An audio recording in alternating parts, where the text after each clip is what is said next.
Channel third eye, অন্য দৃষ্টি ভিন্ন সৃষ্টি। চ্যানেল থার্ড আইয়ের পর্দায় চোখ রাখুন, খুঁজে পাবেন ভিন্ন স্বাদের নান্দনিক অনুষ্ঠানমালা। হৃদয় উঠানে এক চিলতে রোদ, জানালাটা খুলে দেখুন চ্যানেল থার্ড আইয়ের এক মুঠো রোদ।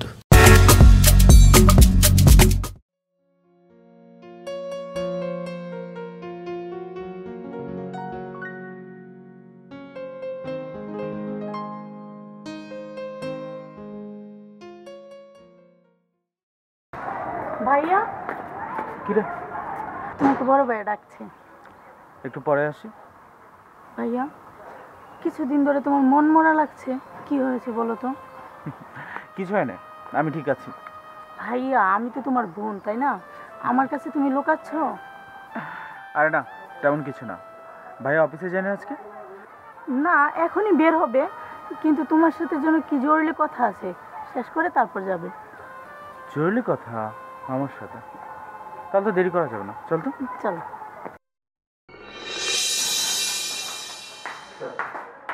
ভাইয়া দেখেছো আমায়? ও বিপুল, তোর চাকরির জন্যে আমি কথা বলেছি। তোকে আজকে রাতেই কষ্ট করে চিটগাং যেতে হবে। আজ রাতেই? হ্যাঁ, আজ রাতেই। আলম নামে আমার এক বন্ধু আছে, ওর এখানে গিয়ে উঠবি। ওকে সব বলা আছে। আমার মনে হয় চাকরিটা তোর হয়ে যাবে। ওয়াও, ভাইয়ার চাকরি হয়ে যাবে, তাহলে কি মজা। শোন, তুই কিন্তু দেরি করিস না। এই ধর টাকা। কিসের? আরে চিটগাং যাবি, টিকিট কাটতে হবে না? বাস অথবা ট্রেন, ভালো বাস ভালো ট্রেনের টিকিট কাটবি। ওকে, একদম দেরি করবি না। ভাইজান এই দেখো, এই পাগল। আরে কি হলো তো? আরে তাই বাবা মা মারা যাওয়ার পরে তুমি আমাদেরকে কোনো কষ্ট বুঝতে দাও না। আমাদের এই দুই ভাই বোনকে তুমি বুকে তুলে রাখছো। তোমার এই ঋণ যে আমরা কিভাবে শোধ করবো বুঝতে পারছি না। কি বলে পাগল? আরে ভাই বোনের মাঝে কোনো ঋণ হয় নাকি? শোন, তুই কিন্তু দেরি করিস না। আমার মনে হয় কি জানিস, তোর চাকরির বেতনটাও খুব হ্যান্ডসাম হবে, বাকি জীবনটা এনজয় করতে পারবি। থ্যাংক ইউ হ্যাঁ, তুমি যা বলছো সেটাই হবে। মিলি, আমার অফিসে দেরি হয়ে যাচ্ছে, আমি যাই।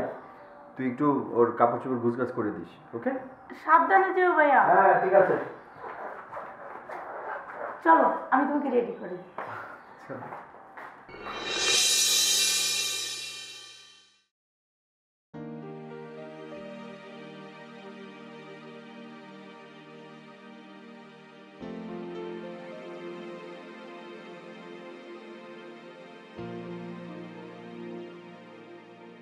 আসসালামু আলাইকুম ম্যাডাম।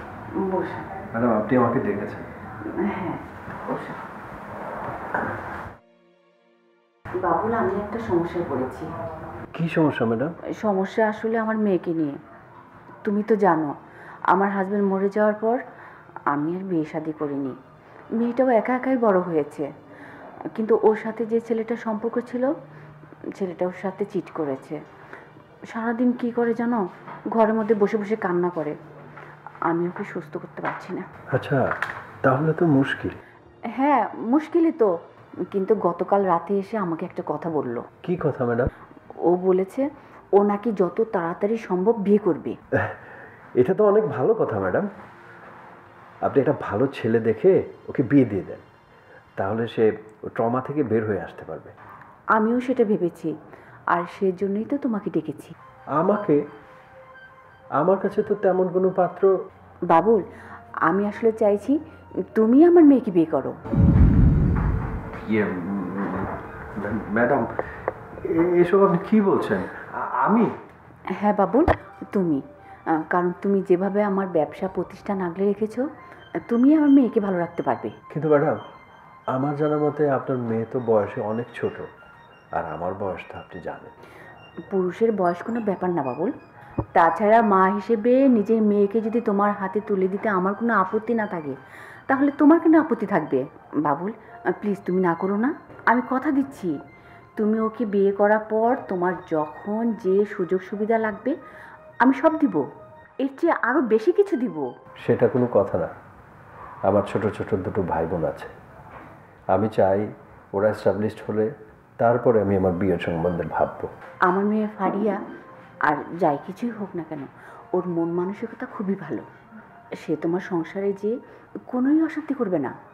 আমি তোমার কাছে হাত জোড় করছি বাবুল, প্লিজ তুমি আমার কথাটা রাখো। আমি আমার মেয়ের কষ্ট আর চোখে দেখতে পাচ্ছি না। ম্যাডাম প্লিজ আপনি ওভাবে আমাকে বলবেন না, আমাকে একটা দিনের একটু সময় দেন। সময় তুমি নাও বাবুল, কিন্তু দয়া করে না করো না।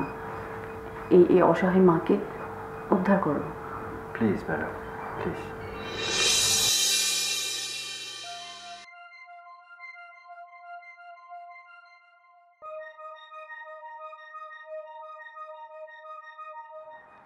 ভাইয়া, ও ভাইয়া, ডিনার করবে না? চলো। করবো। বিপুল ঠিক মতো গিয়েছিল তো? হ্যাঁ, আমি ওকে আমার নিজ হাতে সব কিছু গুছিয়ে দিয়েছি। আচ্ছা ভাইয়া, ও কি এখনো ছোট আছে? তুমি ওকে নিয়ে এত চিন্তা করো কেন? মিলি, তোর সঙ্গে আমার একটু কথা ছিল। আসলে বিপুল থাকলে বিষয়টা আরো ভালো হতো, আর আমার হাতে অত বেশি সময়ও নেই।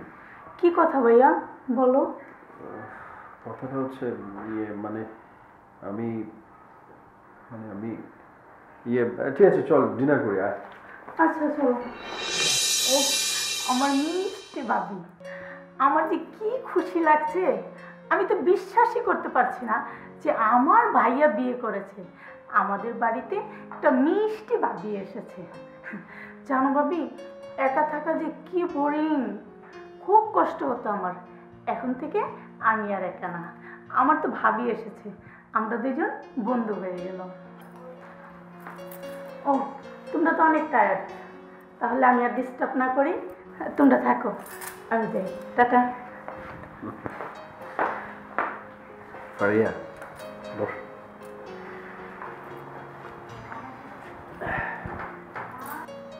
ফারিয়া, আসলে এই মুহূর্তে আমি বিয়ে করার জন্য আমার কোনো প্রিপারেশন ছিল না। আমার ছোট দুটো ভাই বোন, আমাদের বাবা মা মারা গেছে, ওদের দায় দায়িত্ব তো আমার উপরে। আমি চেয়েছিলাম আমার দুটো ভাই বোন স্টাবলিশড হবে, দেন আমি আমার বিয়ের কথা ভাববো। তার মানে এই না যে তোমাকে আমার পছন্দ হয়নি। তাছাড়া ম্যাম এমনভাবে আমাকে ধরলেন, আমি আসলে না করতে পারিনি। আমি মনে হয় আপনাকে ঝামেলায় ফেলে দিয়েছি।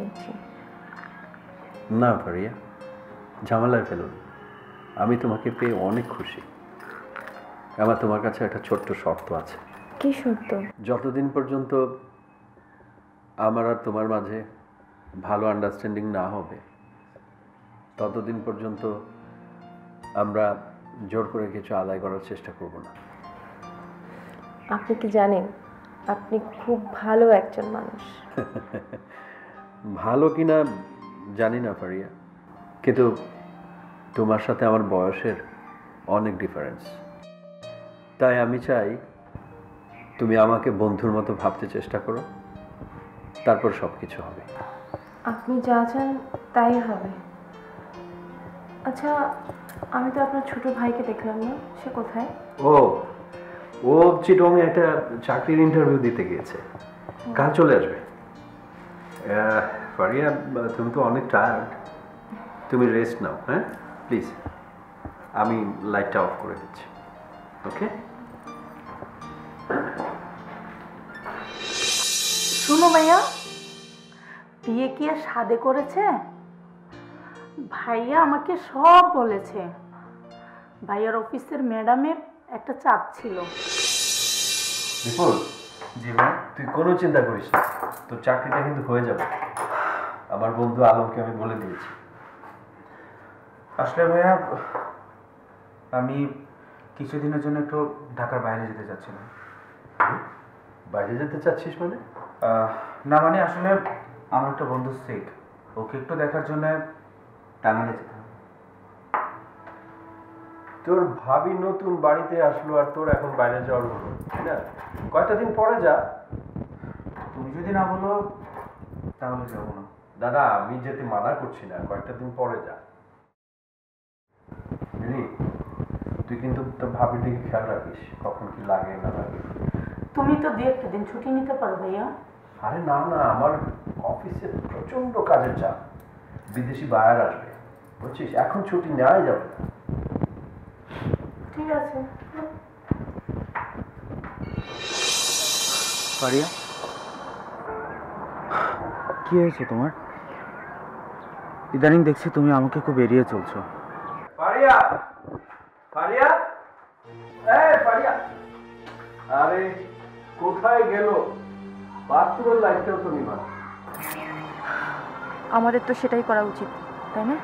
খুশির খবরটা, ও আমার মনে হয় ছাদে। আচ্ছা ছাদে দেখে। বিয়ের আগে তুমি যে আমাকে পছন্দ করতে, এটা তোমার বোন জেনে গেছে। আর তোমার বোন না আমাকে কসমও দিয়েছে আমি যেন তোমার থেকে দূরে থাকি। আর আমি ওকে কথাও দিয়েছি, আমি যখন কথা দিয়েছি আমি আমার কথা রাখবো। কিন্তু ফারিয়া, প্লিজ প্লিজ বিপুল, আমাদের আর এক হয়ে থাকা সম্ভব না। উপরওয়ালাই চান না এটা, আর হবে না।